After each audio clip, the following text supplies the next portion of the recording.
അൽഹംദുലില്ലാഹി വസ്സലാത്തു വസ്സലാമു അലാ റസൂലില്ലാഹി അമ്മാ ബഅദ്. വളരെ സജീവമായ ഒരു ക്യാമ്പസ് ചർച്ച മുന്നോട്ട് കൊണ്ടുപോകുന്നു. ക്യാമ്പസിന്റെ പരിസരങ്ങളിൽ നിന്ന് കുറെ കാലം മുമ്പേ വിരമിച്ച ആളുകളാണ് ഞങ്ങളൊക്കെ. എങ്കിലും ഏതെങ്കിലും ഒരു നിലയിൽ ക്യാമ്പസിന്റെ ഇത്തരം സജീവമായ ഇടപെടലുകളിൽ അവസരം കിട്ടുമ്പോഴൊക്കെ മനസ്സുകൊണ്ട് സന്തോഷിക്കുന്നവരുമാണ്.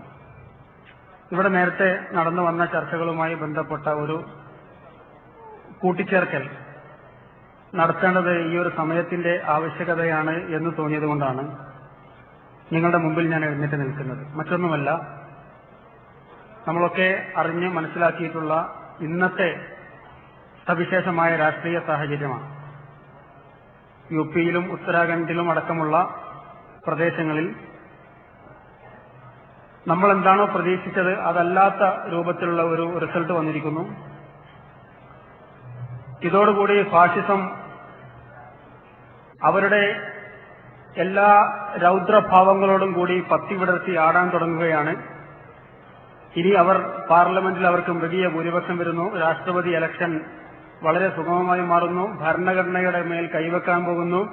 അങ്ങനെ ഇന്ത്യ ഒരു മതേതര രാജ്യം എന്ന തലത്തിൽ നിന്ന് ഒരു ഹിന്ദു രാജ്യമായി അല്ലെങ്കിൽ ഹിന്ദുത്വ രാജ്യമായി പരിണമിക്കുന്നു. തുടങ്ങിയൊക്കെയുള്ള കുറെ പരിദേവനങ്ങൾ, ആശങ്കകൾ, ഒരു സാങ്കത്യവുമില്ലാത്ത കുറെ ബേജാറുകൾ.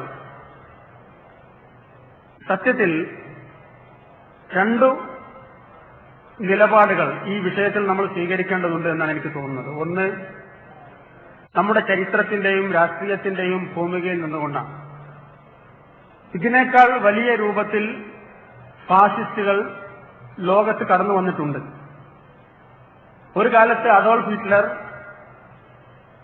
തന്റെ താണ്ഡവ നൃത്തമാടുന്ന സമയത്ത് അദ്ദേഹം ജർമ്മനി വിട്ട് ലോകം മുഴുവനും തന്റെ സാമ്രാജ്യം കെട്ടിപ്പൊക്കുമെന്നൊക്കെ പ്രവചിച്ചിരുന്ന കാലഘട്ടം ഉണ്ടായിരുന്നു. അതേ ഹിറ്റ്ലർ അദ്ദേഹത്തിന് ആസന്നമായ പതനവും പരാജയവും ചരിത്രത്തിൽ രേഖപ്പെട്ട് കിടക്കുന്നുണ്ട്. മുസോളിനിയുടെയും കഥ വേറിട്ടതൊന്നല്ല.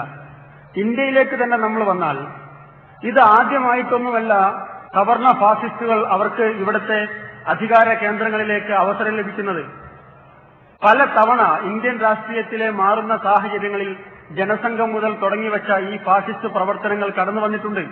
അതിന്റെ ഏറ്റവും ഒടുവിലത്തെ ഉദാഹരണമാണ് ബാബരി മസ്ജിദ് സംസ്ഥാനവുമായി ബന്ധപ്പെട്ട് എന്റെ സുഹൃത്തോടെ സൂചിപ്പിച്ചത്.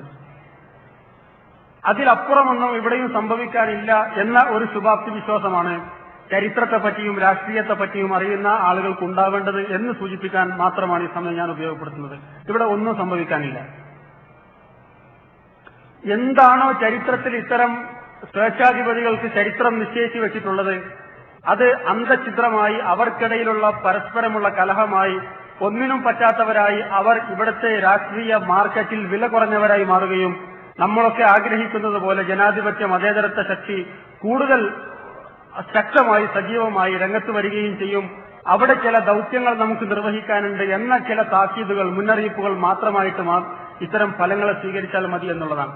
രണ്ടാമതായി മതപരമായി നമ്മൾ മനസ്സിലാക്കേണ്ട ഒരു സംഗതി, നാം കൂട്ടുന്ന കണക്കുകൂട്ടലുകളോ നാം മനസ്സിലാക്കുന്ന പ്രവചനങ്ങളോ നാം മുന്നോട്ട് നീക്കുന്ന കരുക്കളോ അല്ല ഈ ലോകത്തിന്റെ ഗതി നിയന്ത്രിക്കുന്നത്. മറിച്ച് സർവശക്തനായ റബ്ബ് അവൻ മുസ്ലിങ്ങളുടെ സംരക്ഷണം ഏറ്റെടുത്തിട്ടുണ്ട്.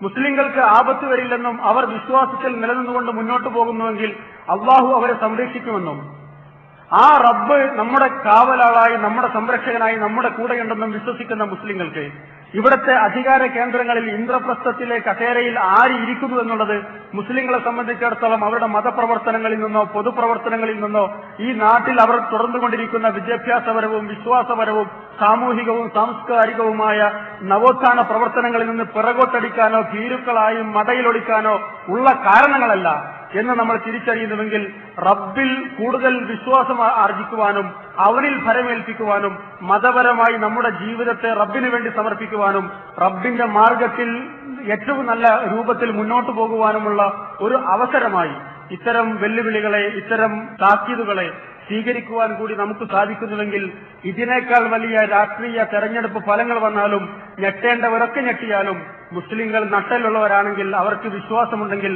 അവർക്ക് റബ്ബിൽ അവർ ഫലമേൽപ്പിക്കുന്നുവെങ്കിൽ അവർ പതറേണ്ടതില്ല എന്ന ഒരു തിരിച്ചറിവാണ് വിശ്വാസപരമായി ഇസ്ലാമികമായ ഒരു വീക്ഷണകോണിലൂടെ നമ്മൾ മനസ്സിലാക്കേണ്ടത് എന്നുകൂടി ഈ ഒരു സന്ദർഭത്തിന്റെ ആവശ്യമെന്ന നിലയ്ക്ക് നേരത്തെ നടന്ന ചർച്ച